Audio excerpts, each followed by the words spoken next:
American academy of paediatrics 2025 সালে নতুন guideline জারি করেছে। 2 বছরের কম বয়সী বাচ্চাদের স্কিন একেবারেই নয়, যদি ভিডিও কলে কথা বলে সেটা ভিন্ন ব্যাপার। 2 থেকে 5 বছর বয়সী বাচ্চারা সর্বোচ্চ দিনে 1 ঘন্টা, 6 থেকে 13 বছর বয়সী বাচ্চারা দিনে সর্বোচ্চ 2 ঘন্টা শিক্ষামূলক কাজ বাদে ভিডিও দেখতে পারবে বা ফোন দেখতে পারবে। কিন্তু বাস্তবতা কি? বাংলাদেশের শহর অঞ্চলের 80% শিশু দিনে 4 থেকে 6 ঘন্টা স্ক্রিনের সামনে থাকে। এর ভয়ঙ্কর ফলাফল কি? মস্তিষ্কের ধূসর পদার্থ বা গ্রে ম্যাটার কমে যায়, যা চিন্তা শক্তি ও সঠিক সিদ্ধান্ত নেওয়ার ক্ষমতা নিয়ন্ত্রণ করে। 2, ডোপামিন আসক্তি তৈরি হয়, ঠিক যেমন নেশা জাতীয় দ্রব্যে আসক্তি হয়। 3 নম্বর সমস্যা, মনোযোগের সমস্যা, এডিএইচডি।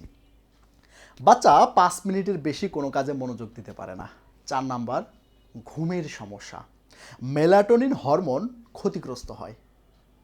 5 নম্বর, সামাজিক দক্ষতা কমে যায়, বাচ্চা মানুষের সাথে কথা বলতে লজ্জা পায়। কিন্তু এর সমাধান কি? আমরা তো মোবাইল টিভি ছাড়া বাচ্চাকে ব্যস্ত রাখতে পারি না।